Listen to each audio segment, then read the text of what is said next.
Main task था definite में वो हमने एक्चुअली कर लिया कंप्लीट।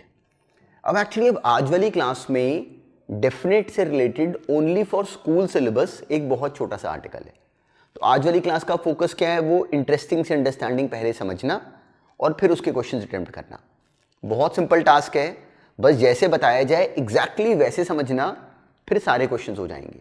और ये जो अभी हम लोग आज जो सेक्शन करने लगे हैं, this is only for school exams. पर इसी का इंटरेस्टिंग वर्जन बन के किसी और तरीके से आता है ऑब्जेक्टिव एग्जाम्स में, वो तब डील करेंगे, उस पर अभी बात नहीं करेंगे। अभी जो फोकस है वो ओनली फॉर स्कूल एग्जाम, और उसके लिए ये बहुत काम का है, तो बहुत ध्यान से समझना। तो चलो पहले बहुत इजी से डिस्कशन करते हैं, फिर क्वेश्चन अपने आप सॉल्व करेंगे। अब ये नोटिस करो, अब बिल्कुल क्लैरिटी में बस ये नाम समझो, कुछ अभी जल्दी नहीं, बस ये नाम समझो। अब देखो हमने ये बात समझ ली कि एक्चुअली इंटीग्रेशन क्या होता है। इंटीग्रेशन जब कोई बोले कि a से लेकर b तक fx dx को सॉल्व करो, तो हमें अंदर अंदर ये क्लैरिटी है कि हमने a से x is equal to a से लेके x is equal to b तक fx which is y into d x, y into d x का हमने समेशन करना है। ये हमारी बेसिक अंडरस्टैंडिंग थी। इंटीग्रेशन में जो y इंटू डी एक्स का समेशन करते हैं, अगर वो y पॉजिटिव तो y इंटू डी एक्स का आंसर पॉजिटिव। अगर वो y नेगेटिव का मतलब ग्राफ नीचे अगर हो तो y into d x negative, जो भी, चलो वो हम लोग ने बेसिक अंडरस्टैंडिंग बनाई। तो अब एक बात सोचो, मान लो कि कर्व हो कोई जिसको हम लोग a से लेके b तक, अगर ये किसी कर्व fx का अगर मान लो ग्राफ है a से लेके b तक, तो अगर हम क्या करें कि इस a से b वाले रीजन को, बहुत ईजी सा टास्क है एक्चुअली, कोई हमसे ये प्रूफ पूछेगा नहीं, पर कर लेते हैं, डिस्कशन है, बहुत सिंपल सी बात। अगर क्या करें कि ऐसे स्ट्रिप बनाए, ये हमने पहले स्ट्रिप बनाई, और मान लो a से लेके b तक के पार्ट को हमने n स्ट्रिप्स में डिवाइड करा, जिसमें हर एक स्ट्रिप की जो विड्थ है वो अगर h है। हमने इसको n स्ट्रिप्स में डिवाइड करा जिसमें हर एक स्ट्रिप की जो विड्थ है वो h है। तो अगर सोचो यहां से अगर हम लोगों ने एक h विड्थ की, ये स्मॉल h है, इसकी अगर एक स्ट्रिप अगर बनाई तो ये एक स्ट्रिप बनी, तो इस स्ट्रिप का एरिया कितना बना, वो बना सिंपली ये, इसका y इंटू डी एक्स कितना बना, इस पॉइंट a पे हाइट कितनी आ रही है इसकी, वो आ रही है f of a into H. तो इस पहले स्ट्रिप की हाइट डायरेक्टली इसका simply y into d x कितना बन गया, simply h into f of a। अब अगर मान लो मैं नेक्स्ट स्ट्रिप लूँ, जो नेक्स्ट स्ट्रिप है उसके लिए ये जो विड्थ है वो तो अभी भी h है, ये तो h है, पर जो ये हाइट है वो हम लोग क्या लेंगे, देखो इस पॉइंट पे किस पे हाइट ली थी, a पे, ये कौन सा पॉइंट है, a से h आगे, तो ये a प्लस h, तो ये जो पॉइंट है इसकी हाइट कितनी है, a plus h। Let's assume कि दिस इज अ रेक्टेंगल, क्या सुना, लेट अस एज्यूम कि दिस इज अ रेक्टेंगल, क्योंकि इस पॉइंट पे हाइट और इस पॉइंट पे हाइट सेम नहीं होगी, हमने बस ये एज्यूम करा कि अच्छा चलो ये रेक्टेंगल है, रेक्टेंगुलर पट्टियां बना रहे हैं हम लोग। तो इस पॉइंट पे हाइट कितनी बनी, f of a plus h into h into f of a plus h। ऐसी अगले पॉइंट पे जाके हाइट कितनी हो गई, h into f of a plus 2h into h and so on. तो अब काम की बात क्या है कि ये पूरा हिस्सा है कितना, ये गैप, ये है b माइनस a, एक विड्थ है h, तो कितनी ऐसे हमने स्ट्रिप्स बनाई, n। तो हमें क्लैरिटी है कि जो b माइनस a है वो n इंटू h है। ये लाइन हमें बहुत काम आती है, कैसे काम आती है वो अभी नोटिस करेंगे। बस पहली रिक्वायरमेंट क्या है कि हमें ये ऐसे बोलना आ जाए, b माइनस a कितना है, nh। इसका क्या रूल है वो अभी देखेंगे। तो अब अगर हम लोग सारी ऐसी स्ट्रिप्स को अगर मान लो ऐड करें, तो हमें समझ में आता है कि ये बन जाता h into f of a plus h। ऐसे लास्ट में आते आते देखो ये b से जस्ट पहले क्या होता है, ये होता a plus n minus one into h, क्योंकि a प्लस एन एच तो एक्चुअली b ही हो गया। तो कोई हमसे पूछेगा इतनी डिटेल, जो लास्ट स्ट्रिप बनी वो आ जाएगा f of a plus n minus one into h, h हमने बाहर कॉमन लिया हुआ है।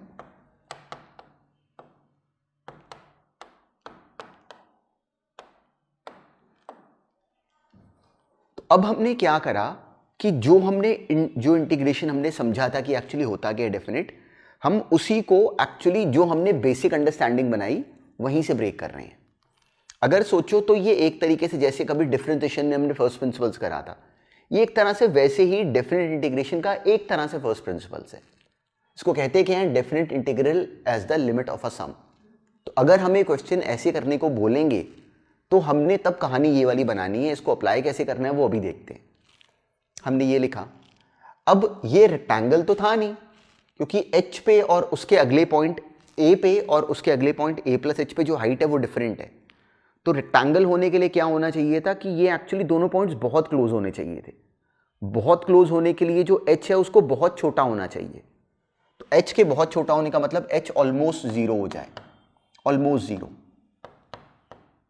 और जब h ऑलमोस्ट जीरो होगा तो हम इसको n हिस्सों में डिवाइड कर रहे हैं, जिसमें से हर एक की जो विड्थ है वो h है। तो ऐसा हो पाने के लिए जो n होगा वो होगा इन्फिनिटी। कोई हमसे कोई ऐसा कुछ भी प्रूफ नहीं पूछेगा, इसलिए don't worried about this. One shouldn't be worried about कि how we have actually reach this conclusion. Nobody really, this is not the important part, but this understanding is important कि वी शुड बी अवेयर कि हम यहां तक पहुंचे कैसे। तो अब हमारी कहानी कहां आ गई कि एक्चुअली a से लेके b तक जो fx dx है वो एक्चुअली ये है।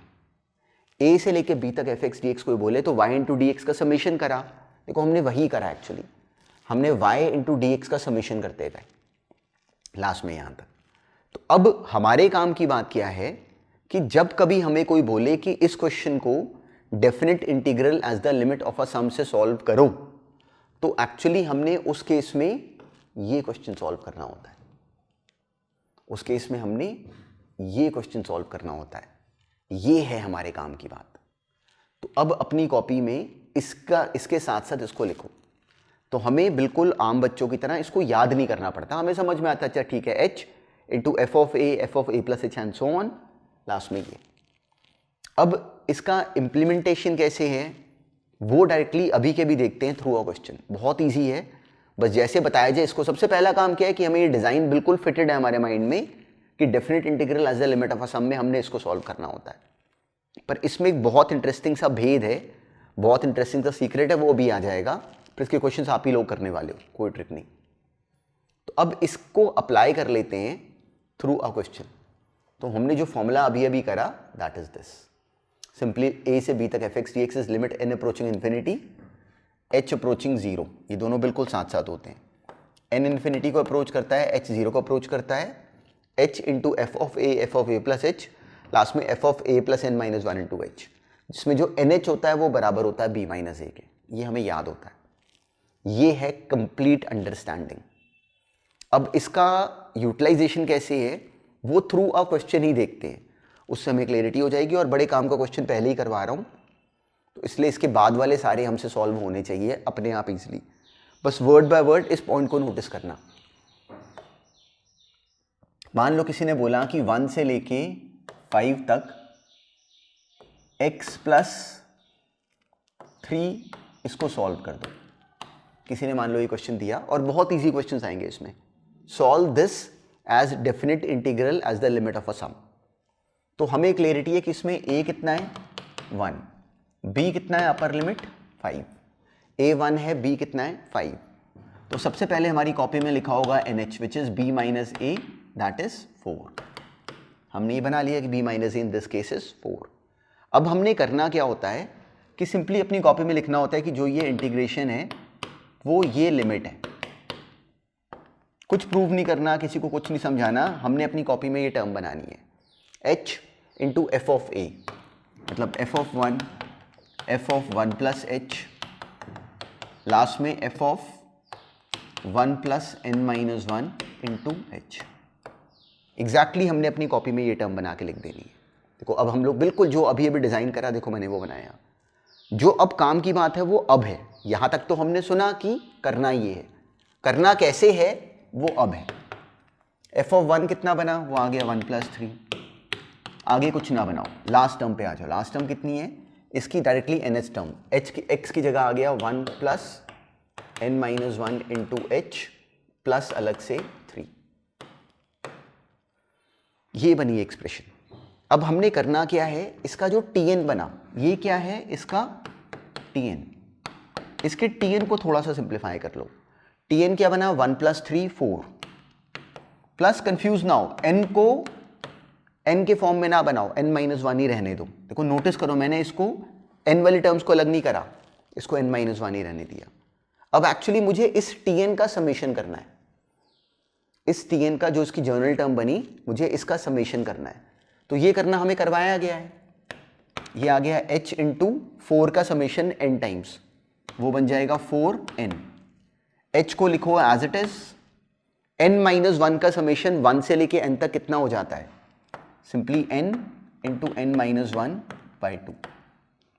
तो हमने इस क्वेश्चन में देखो इस स्टेप की कोई इतनी रिलेवेंस नहीं है, मतलब इस स्टेप के मार्क्स नहीं मिलेंगे तो भी मतलब बिल्कुल नेग्लिजिबल क्वेश्चन है, तो हमने आगे भी छोड़ना तो है नहीं। हमारा काम क्या है, सिंपली जो मेन काम है इस क्वेश्चन में वो ये स्टेप है, यहां से यहां लेके आना, इसकी nth टर्म बनाना और फिर उस nth टर्म में इन n टर्म्स का समेशन करके ये बना देना, ये मेन काम है। तो 100% ये क्वेश्चन 11th के वो सीरीज के सम का क्वेश्चन है, 100%। बस ये जो फॉर्मूला है ये हमने करा डेफिनेट इंटीग्रेशन में, पर इस क्वेश्चन को 100% मैं ऐसे ही विजुअलाइज करता हूं कि ये 11th में जो हमने सीक्वेंस एंड सीरीज करा उसमें सीरीज का सम है। तो अब मुझे इस सीरीज का सम निकालना था, मैंने निकाल दिया। कैसे निकालते थे, उसका Tn बनाया और उसका सम निकाल दिया। अब हमने करना क्या है, जो काम की लाइन है इस चैप्टर में वो अब है। अब काम की लाइन ये है, और ये लाइन याद रखना, अपनी कॉपी में लिखना इसको, कि जहां जहां पे n है, जहां जहां पे n है वहां वहां पे NH बनाओ। क्या सुना हमने, जहां जहां पे इसमें n है वहां वहां पे NH बनाओ। क्यों, क्योंकि जैसे ही NH बनाओगे क्वेश्चन कंप्लीट हो जाएगा। कैसे, वो भी नोटिस करते हैं। तो अब देखो यहां पे n है तो मैं इस h को अंदर लेके जाऊं और हर बार वो बनेगा, ये बन गया 4NH प्लस यहां पे पहले से NH बना हुआ था, इसको कुछ नहीं कहा, जो ये h था इसको इस ब्रैकेट के अंदर ले गए, वो बन गया NH माइनस H बाय 2। तो ये क्वेश्चन एक्चुअली ये बन गया। अब क्या करो, हो गया हमारा क्वेश्चन कंप्लीट। सिंपली जो मेन टास्क था वो एक्चुअली ये वाला समेशन ही है। अब क्या करो कि जो जो NH हैं, जितने भी NH हैं उन सब की वैल्यू फिल करो 4। इस क्वेश्चन में 4 बनी, और जितने भी एक्स्ट्रा H बचते हैं उसके बाद उन सब की वैल्यू फिल कर दो 0। क्या सुना हमने, जहां जहां पे n था वहां वहां पे NH बनाना है। टर्म बनाने के बाद पहले नहीं, सम करने के बाद जहां जहां पे n है वहां वहां पे NH बनाना है, और उसके बाद NH की वैल्यू फिल करनी है जो हमने बनाई b माइनस ए, और H की वैल्यू फिल करनी है 0। तो अब ये करते हैं, ये आ गया 4 इंटू NH है 4 plus this would become 4 into 4 minus 0, H अकेला इज 0 अपॉन 2। ये मेरा आंसर है। This is 16 plus 16 by 2 8, 16 plus 8 which is 24। तो अगर हम इस क्वेश्चन को इंटीग्रेट करते तो इसका जो आंसर आता वो आता 24। ये है एक्चुअली कंप्लीट टास्क। तो जो अभी अभी सुना इसको बिल्कुल प्रोसेस करो माइंड में, कि हमने पहले क्या करना होता है, ए लिखा, बी लिखा, NH बनाया, फिर हमने इस इंटीग्रेशन को ऐसे लिख देना है। उसके बाद फिर हमने ये टर्म बनानी है, उसमें Tn बनेगा, कंफ्यूज नहीं होना, Tn को सिंप्लीफाई करना है। सिंप्लीफाई करते समय n को अलग मत करो, n माइनस 1 ही रहने दो, हर बार n माइनस 1 बनेगा, और नोटिस करोगे मैं हर बार उसको n माइनस 1 ही रहने देता हूं। क्यों, n माइनस 1 का समीशन करना भी तो हमें आता है, तो ईजिली वो बन जाती है टर्म। कहीं भी किसी भी और बुक से एक वर्ड भी और नहीं पढ़ना, कंफ्यूज हो जाओगे। जैसे बताया एग्जैक्टली वैसे ही ध्यान में रखना। ये बनाई टर्म, 4 का समीशन n बार 4 ऐड करोगे क्या बनेगा, 4n। h को लिखा है as it is, n minus 1 का समीशन सिंपली 1 से लेके n तक कितना बनता है, n माइनस 1 का summation n into n minus 1 by 2, ये बनी सिंपली। उसके बाद जहां जहां पे n है वहां पे NH बनाया, NH की वैल्यू फिल करी, H की वैल्यू 0 डाली, अपना आंसर आ गया। ये है इसमें करने वाली कंप्लीट अंडरस्टैंडिंग। तो इसको नोटिस करो, चाहे फिर से सुनो, पर अब जो इसके बाद पहला क्वेश्चन करने लगे हो वो अब खुद से निकालो। ये वो मेन टास्क है एक्चुअली, कि हमसे अपने आप तो होना चाहिए। अब ये करो। अब देखो हमें कहा evaluate the following integrals as the limit of a sum. तो हमें इसमें a कितना गिवन है, 0, b कितना है 2। तो पहला काम क्या करेंगे, b माइनस a को लिखेंगे कि वो बराबर है NH के। NH कितना आ गया, 2 माइनस 0 दैट इज 2। अब हमने इस क्वेश्चन को बिल्कुल वो लिमिट के फॉर्मेट में लिख देना है। वो क्या बनता, simply n approaching infinity, h approaching 0, h into f of a, a कितना है 0, f of a plus h, last में f of a plus n minus one into h. इस केस में a 0 था, ठीक है, कोई उसमें हमें फ़र्क नहीं पड़ता। तो टर्म क्या बन गई, f ऑफ 0, इसमें 0 डालो, 0 plus 4, f of simply f of 0 plus h, तो 0 प्लस एच प्लस 4, लास्ट में एन जो nth टर्म है वहाँ पे अपनी कहानी बनती है 0 plus n minus one into h plus 4। ये है Tn। हमने सीरीज का सम करना है, तो हमें सीरीज का सम करना, इस तरह की सीरीज का सम करना करवाया गया कैसे, बिल्कुल सिंपल तरीका। क्या करते हैं, सिंपली उसकी जर्नल टर्म बनाते हैं, Tn को लिया, अब देखो n minus one into h simple ही है प्लस 4, 4 का समेशन n बार कितना हो गया 4n, एन h को लिखा n माइनस वन का समेशन क्या हो गया n into n minus one by two. सारा काम इस टॉपिक में करने वाला इसको ये बना देना है। और ये काम क्या है, जो हमने 11th में कभी डायरेक्टली सीक्वेंस सीरीज में करा होता है प्रोग्रेशंस में। तो this is this expression h into this term, simply limit लिखी हुई है, लिमिट लिख देना बस साथ साथ, limit n approaching h approaching 0, n approaching infinity. अब ये क्या बना, अब हमने करना क्या होता है, इसको सम कर देने के बाद जहां जहां पे n है वहां पे nh बनाना है। तो ये nh पहले से देखो बना हुआ है, इस h को इस ब्रैकेट के अंदर ले जाएंगे, ये बन जाएगा nh माइनस एच, ये h यहाँ मल्टीप्लाई हुआ, ये बन गया nh। nh हमने पहले निकाला हुआ 2 है, nh को डालो 2, जितने h बने उनको डालो 0, 2 into to minus 0 upon 2 plus 4 into 2, directly इसको सिंप्लीफाई कर दो, ये अपना आंसर है। तो जब एक बार ये लॉजिक समझ में आ जाए, फिर इसके क्वेश्चंस में ट्रिक कोई नहीं है, काम बहुत सिंपल है।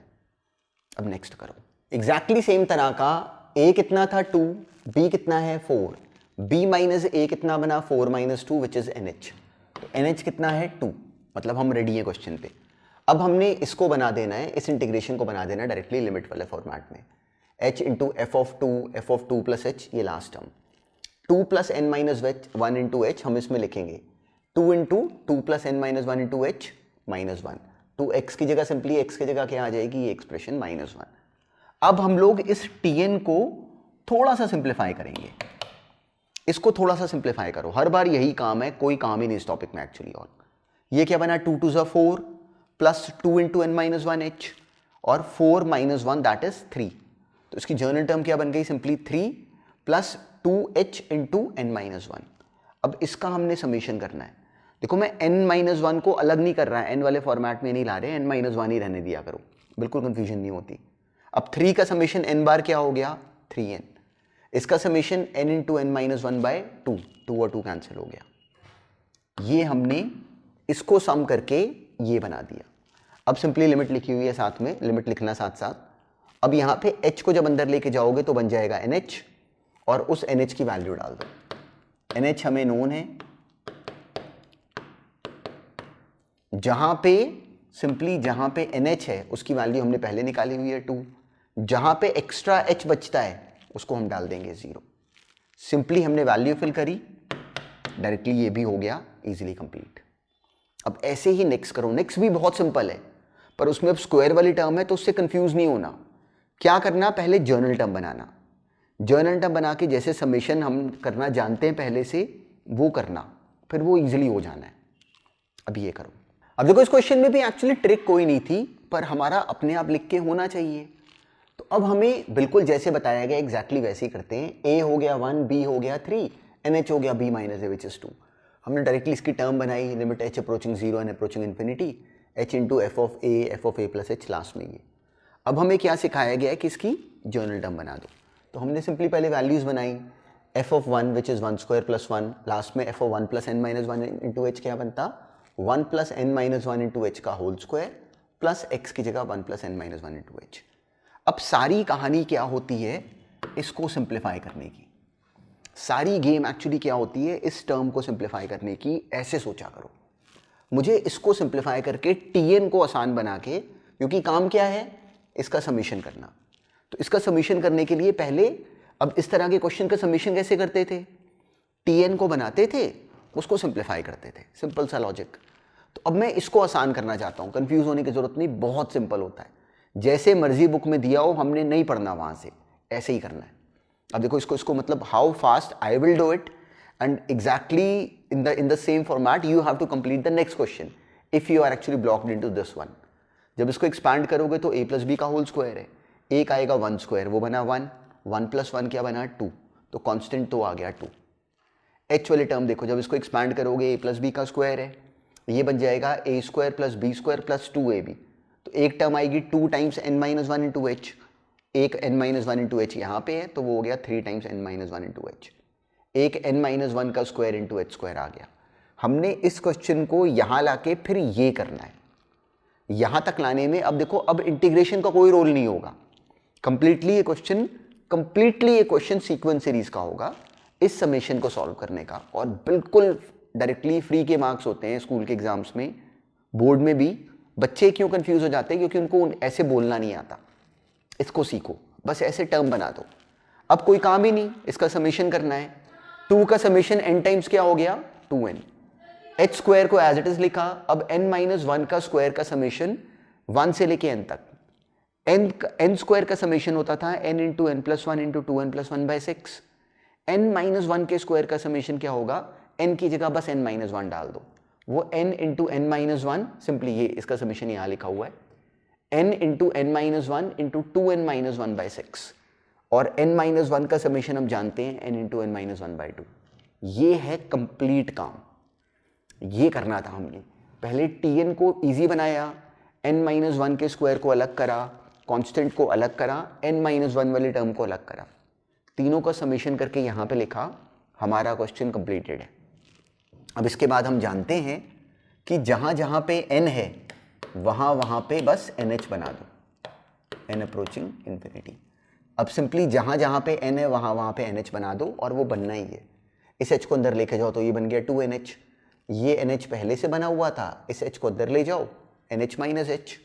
यहाँ पे नोटिस करो ये h स्क्वायर है, एक h और मल्टीप्लाई कर गया तो ये h क्यूब हो गया, वो 3h मल्टीप्लाई कर रहे हैं, h into H into h. एक h को इसके साथ लिख दो NH, एक h को इस ब्रैकेट में ले जाओ, एक h को इस ब्रैकेट में ले जाओ, तो this would become NH minus H, next would become 2NH minus H. हो गया क्वेश्चन कंप्लीट. अब जहाँ जहाँ पे NH है उसकी वैल्यू फिल कर दो जो कि हम पहले से जानते हैं. सिंपली लिमिट यहाँ पे भी लिख दो, यहाँ पे भी लिख देना, पर इट इज़ कंप्लीटेड. और जितनी भी एक्स्ट्रा h हैं वो सारे 0. 2 into NH, 3 by 2 NH, NH कितना था इसकी, इसमें 2, ये बन गया 2 माइनस 0 विच इज़ अगेन 2. ऐसे लास्ट वाले में वैल्यू फिल करी, उसके बाद कोई काम ही नहीं बचा, डायरेक्टली ये अपना आंसर है. तो अगर इस क्वेश्चन में ब्लॉक हुए तो जैसे बुक्स में कई बार कंफ्यूज करा होता है, हम वहाँ पे ब्लॉक होते हैं. उन्होंने यहाँ पे n बनाया होता है, तो मत बनाओ, नहीं करना हमने वैसे. जैसे बताया गया है इसको एग्जैक्टली ऐसे करो, और बिल्कुल डायरेक्टली इजीली कंप्लीट होने वाला क्वेश्चन है. तो अगर मान लो इस वाले को एग्जीक्यूट करने में अगर ब्लॉक हुए तो कोई ट्रबल नहीं, एग्जैक्टली इसी पैटर्न पे, एग्जैक्टली इसी अंडरस्टैंडिंग पे अब ये नेक्स्ट क्वेश्चन है. अगर पिछले में ब्लॉक हुए कोई बात नहीं, नेक्स्ट वाले को अपने आप कंप्लीट करो और राइट करना, आंसर बनाना कंप्लीटली. अब ये करो, एग्जैक्टली सेम अंडरस्टैंडिंग, a था 1, b था 3, तो b माइनस ए बना सिंपली 2 विच इज NH. तो NH हम जानते थे कि इस क्वेश्चन में 2 है. अब क्या करें, सिंपली हमने पहले की तरह डायरेक्टली टर्म बनाई. अब सिंपली यहाँ पे हमने इसको एक्सपांड करा, एग्जैक्टली सेम फॉर्मेट है, तो जनरल टर्म क्या बनी, सिंपली x स्क्वायर की जगह 1 plus n minus 1 into h का square plus x, 5 times of x. अब हमने इसको एक्सपांड करा, जब एक्सपांड करोगे तो यहाँ पे 1 स्क्वायर आएगा विच इज़ 1 प्लस 5, वो हो गया 6. एक टर्म बनी n माइनस 1 का whole square into h square, वो अलग बनी. एक टर्म यहाँ से बनी 2 times n minus 1 into h plus 5 times n minus 1 into h, वो मिला के हो गया 7 times of n minus 1 into h. ये इसका tn है. इसको अलग से ऐसे सिंप्लीफाई कर लो, क्योंकि इनका समेशन हमें ऐसे करवाया गया है. समेशन बनाने के लिए इस तरह के टर्म्स में क्या करते थे, पहले सिंपली जर्नल टर्म बना के जो हमने बनाई, अब इसका समेशन करा. 6 का समेशन सिंपली क्या बना, which is 6n, n times n minus 1 into h, 7h को बाहर लिखा, इसका समेशन हो गया n into n minus 1 by 2. Next is h square को लिखा n minus 1 2n minus 1 by 6. ये था कंप्लीट काम. इसके बाद हमें पता है h को अंदर ले जाओ, NH बना दो जगह जगह, और NH की वैल्यू डाल दो जो कि हम जानते थे. सिंपली हमने NH की वैल्यू फिल करी और अपना कंप्लीट आंसर बना लिया। बस यहाँ पे लिमिट लिख देना साथ साथ, मतलब अब हम लोग डिस्कशन में नहीं लिखा हुआ लिमिट, लेकिन एग्जाम में स्कूल के बिल्कुल डायरेक्टली मिलने वाले मार्क्स हैं, पर हमारी अंडरस्टैंडिंग ऐसे एग्जैक्टली क्रिस्टल क्लियर होनी चाहिए, फिर इसके क्वेश्चंस नहीं गलत होते। सिंपली इसकी वैल्यू फिल करी, ये आ गया 86/3। और इन क्वेश्चंस में यू विल नोटिस कि बच्चे स्कूल में इतना पैनिक होते हैं कि पता नहीं क्या करवाया गया, तो हमने कुछ नहीं करना वहाँ से, मतलब एग्जैक्टली इन क्वेश्चंस में हमने बुक से कुछ नहीं डील करना। अगर कहीं पे भी अगर एग्जैक्टली यही लॉजिक बोला गया तो इट इज़ परफेक्टली ओके, ऐसे करने हैं और बिल्कुल सिंपल होते हैं। अब जो नेक्स्ट क्वेश्चन है वो भी बहुत सिंपल, पर उसको सोचने में हो सकता है कि ब्लॉक हो। तो देखना कि अब देखो मैं पहले से बता रहा हूँ कि ऐसा हो सकता है कि उसको सोचने में ब्लॉक हो, पर डिस्कशन में लगेगा अरे ये तो बिल्कुल फ्री के मार्क्स थे, हम क्यों घबरा गए। इसलिए पहली बार में कोशिश करो कि उस बात को भी अपने आप तोड़ पाओ, और बहुत ईजी है, बहुत ईजी है। अब ये करो एग्जैक्टली सेम फॉर्मेट, पर इसमें कहाँ कंफ्यूज होते हो दिस आई ऑलरेडी नो, मतलब इसमें जहाँ बच्चे फंसते हैं वो मुझे पता है कि कहाँ पे ब्लॉक हुए होंगे। इसमें बिल्कुल पहले की तरह हमने लिखा a इस केस में 0 है, b इस केस में 2 है, तो b माइनस है सिंपली NH तो आ गया 2, वो हमने बना दिया। अब हमने पहले की तरह ये टर्म बनाई f(0) प्लस h, लास्ट में f(0) plus n-1 into h, सबका बन जाता है, कोई ट्रिक नहीं। f(0) इज e⁻0, लास्ट में f(0) plus n-1 into h, सब ने ऐसे लिखा। गड़बड़ होती है कि हम इसको इसके बाद बोलने में फंसते हैं, हमें समझ नहीं आता अब इसका सम कैसे करें। तो जहाँ पे फंसे हो, अगर इस क्वेश्चन को नहीं कर पाता कोई बच्चा कंप्लीट, तो वो यहाँ ब्लॉक होता है एक्चुअली। वो कहता है मैं इसको कैसे सॉल्व करूँ, तो पता है वो एक्चुअली क्या भूल जाता है कि बिल्कुल क्लियरली नोटिस करो कि ये सीरीज तो हमने हज़ारों बार करी हुई है, और ये सीरीज क्या है actually, straight forward GP, e⁻0 plus h। तो क्या हमें दिखता है कि यार ये तो सिंपल जीपी थी, जीपी जिसका फर्स्ट टर्म e⁻0 था, कॉमन रेशियो e⁻h था, और नंबर ऑफ टर्म्स कितनी थी n। सिंपली जीपी का सम निकालना था, h into first term into common ratio की power number of terms which were n-1 upon common ratio -1। Exactly ये टर्म बनाई। अब सिंपली इसके बाद जहाँ जहाँ पे n है वहाँ पे NH बनाना नहीं पड़ा, इसमें पहले से बन गया e⁻nh-1 अपॉन e⁻h-1, NH की वैल्यू डाल दी 2, और यहाँ पे e⁻h-1 अपॉन h, ये अपना फॉर्मूला बन गया, e⁻0-1 अपॉन वही वाला 0, ये कितना बना 1, और अलग से अपनी टर्म क्या बन गई e²-1, वो अपना आंसर है। तो इस क्वेश्चन का जो टास्क था वो एक्चुअली पिछले वाले से भी ज़्यादा ईजी था, पर हमारे माइंड में इंप्रेशन बन जाता है, तो हमें दिखता नहीं कि अरे ये तो स्ट्रेट फॉरवर्ड जीपी है। तो इसको ध्यान में रखना, बिल्कुल डायरेक्टली ज़्यादा इजीली होने वाला क्वेश्चन होता है, पर हम क्यों ब्लॉक हो जाते हैं, क्योंकि हम लोग इस विजन से लूज हो जाते हैं पिछले क्वेश्चंस के पैटर्न की वजह से। तो उसको ध्यान में रखो। चलो इसी बात को अप्लाई करता अब ये नेक्स्ट क्वेश्चन कर दो। देखो एग्जैक्टली सेम पैटर्न था, 1 से लेके 4 तक e⁻2x+1।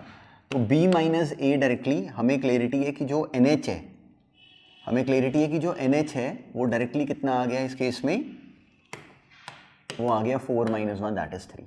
अब सिंपली हमने समेशन बनाना था, तो वो बनता है h इंटू ई की power simply f(1) plus last में f(1) plus n-1 into h। बिल्कुल हर बार की तरह हमने सेम एक्सप्रेशन क्रिएट करनी थी, ये था काम। अब क्या करें, ये आ गया h into f(1) which is e की पावर x की जगह 1 डाल दिया, वो आ गया e की power 3, f(1) plus h which is e की पावर x की जगह डाल देंगे 1 प्लस h, वो जाएगा e की power 2 + 1 3 plus 2h and so on. तो एक्चुअली क्या हमें दिखता है कि अब की बार ये जीपी बनी, पर अब की बार जो जीपी बनी उसका फर्स्ट टर्म e³ है और कॉमन रेशियो e की पावर 2h है। तो e की power common ratio into number of terms वो n ही है, n होंगी हर बार -1 अपॉन कॉमन रेशियो -1। बस इसका हमने अलग से ध्यान रखना था कि ज़रूरी नहीं कि हर बार कॉमन रेशियो e की पावर h बने, सिंपली अब की बार जो कॉमन रेशियो बना वो e की पावर 2h था, बस हमने इतने से काम का ध्यान रखना था, वैसे कोई ट्रिक नहीं इसमें। n अप्रोचिंग इन्फिनिटी, ये बनी एक्सप्रेशन। अब ये तो हो गया सॉल्व। NH कितना था इस क्वेश्चन में, NH इस क्वेश्चन में था सिंपली 3, तो ये बना 2NH which is simply NH, ये बना 2NH। हमारी टर्म क्या बन गई e की पावर 3 इंटू ई की power 2NH which is what, NH था 3 तो ये आ गया e की पावर 6 - 1 पर अब की बार ये बाहर साथ में क्या था, e की पावर 2h माइनस 1, ऊपर h था, तो हमारा फॉर्मूला क्या है, e की पावर 0 माइनस 1 अपॉन वही वाला 0। तो यहाँ पे वही वाला 0 नहीं था, यहाँ पे 2 मल्टीप्लाई करना पड़ता और 2 से डिवाइड करना पड़ता। अब ये जो लिमिट है, अब ये लिमिट एक्चुअली 1 हो जाती। तो मेरा आंसर फाइनली क्या बना, e की पावर 9 या चलो e क्यूब इंटू e की पावर 6 माइनस 1 बाय 2। ये कंप्लीट फाइनल आंसर है थ्रू दिस लॉजिक। तो हमें अब की बार बस जिस बात का ध्यान रखना था वो हमने यहाँ भी नोटिस करी, इसको बिल्कुल हम पकड़ के रखेंगे कि हमने क्या सुना, and this is the pattern. तो कोई ट्रिक नहीं, बस हमारे बोलने का तरीका एग्जैक्टली राइट होना चाहिए था। क्वेश्चन ये भी बहुत ईजी था, बिल्कुल एग्जैक्टली वही जीपी वाला लॉजिक हमने अप्लाई करा, पर कॉमन रेशियो अब की बार 2h था। करने के बाद यहाँ पे e की पावर 2h माइनस 1 बना, तो यहाँ पे भी 2h होना चाहिए, तो हमने वो उसका बैलेंस बनाया। अब एग्जैक्टली नेक्स्ट क्वेश्चन भी इसी अंडरस्टैंडिंग को फिर से अप्लाई कर रहा है, तो उसका भी बिल्कुल सही जवाब बनाना, टाइम स्पेंड करना पर आंसर सही बनाना। अब ये करो। अब देखो ट्रिक कोई नहीं, उन्होंने बस सेम पैटर्न पे हमें क्वेश्चन में दोनों चीजें मिला के दे दी, जो जीपी वाला समीशन था वो भी और दूसरे वाला समीशन वो भी। तो हम क्या करेंगे, कंफ्यूज थोड़ी होंगे, सारा काम किया एक्चुअली सीक्वेंस इन सीरीज का। हम सिंपली पहले इसकी जनरल टर्म बनाई, a था 1, b था 3, nh तो बन गया b minus a which is simply 2। अब हमने इसकी जनरल टर्म लिखी, अब हमने सिंपली अब यहाँ पे वैल्यू डाली, f(1) ये बना एंड सो ऑन। अब हमें दिखता है कि हमें इस e वाली सीरीज का तो अलग से एज अ जीपी सम करना पड़ेगा, जो दूसरी वाली सीरीज है उसका हमें अलग से सम करना पड़ेगा। वो सिंपली जब इसको एक्सपैंड करोगे, अब इसको अब तेज कर लेते हैं। देखो ये तो बनी जीपी, ई वाली टर्म तो बनी जीपी, जिसका फर्स्ट टर्म क्या है, e की पावर माइनस 1। कॉमन रेशियो देखो तो वो e की पावर माइनस 3h था, तो उसका हमने सम करा a इंटू आर की power n minus 1 upon r minus 1। इसको एक्सपैंड कर लिया, 1 + 1 2, 2 का समीशन n बार 2n। यहाँ से एक टर्म आती 2 times n minus 1 into h, उसका समीशन सिंपली 2h लिखा, n into n minus 1 by 2। एक टर्म बनी n माइनस 1 का whole square into h square, उसका समीशन अलग से करा, h square into n into n minus 1 into 2n minus 1 by 6। ये था एग्जैक्टली हमारे करने वाला मेन टास्क कि इस क्वेश्चन को हम यहाँ तक ले आए। अब कोई काम नहीं, सिंपली h को अब अंदर ले जाओ, यहाँ पे h का बैलेंस बनेगा इसके साथ, e की पावर माइनस 3h माइनस 1 है तो ऊपर माइनस 3h होना चाहिए, उसको उसके लिए -3 से मल्टीप्लाई और -3 से डिवाइड करोगे, बाकी h को अंदर ले गए, 2nh बनाया एंड सो ऑन, पहले वाला पैटर्न ही है। अकेले काम की बात क्या थी, अब सिंपली यहाँ पे इसको -3 से मल्टीप्लाई डिवाइड करा तो फिर ये अकोमोडेट हो गया, e की पावर 0 माइनस 1 अपॉन वही वाला 0, तो फिर सिंपली e की पावर -1 अपॉन -3, ये e की पावर -6 माइनस 1 बना हुआ है। वहाँ पहले की तरह nh की वैल्यू डाली, h को 0 डाला और अपना आंसर बना लिया। अकेला इस क्वेश्चन में डिफरेंट स्किल क्या था कि एग्जामिनर ने दोनों पैटर्न्स को हमें अप्लाई करवा दिया, जो समेशन वाली बात हमने करी वो भी और जो जीपी वाली बात करी वो भी, एक ही क्वेश्चन के बीच में, और बहुत सिंपल है। पर एग्जैक्टली हमारी अंडरस्टैंडिंग एग्जैक्टली ये बनी होनी चाहिए कि क्या सुना। अब नेक्स्ट देखते हैं, जो आज वाली क्लास में करा ये एक्चुअली बहुत सिंपल है। तो इसको ना जब हम बुक्स में लिखे हुए देखते हैं तो हमें लगता है कि कुछ बहुत स्पेशल करना है, तो हमने अब आज डिस्कशन में नोटिस करा कि ऐसा कोई काम था ही नहीं, बहुत सिंपल सी कहानी है, जैसे बताया बस एग्जैक्टली वैसे फॉलो करना। और इस टॉपिक पे हमें बहुत ज़्यादा क्रिप करने की, इससे ज़्यादा कुछ नीड नहीं है। जितना हमने करा हमने बहुत काम कर लिया। इतने पैटर्न को अगर राइट तरीके से एग्जीक्यूट कर लोगे तो it is more than sufficient. जो जो बताया बस एग्जैक्टली उन बातों का ध्यान रखना। तो इसके क्वेश्चंस बहुत सिंपल होते हैं, बोर्ड में भी डायरेक्टली मार्क्स मिलने वाले क्वेश्चंस हैं, तो इनको बहुत तेज़ भी करना है और राइट भी करना है।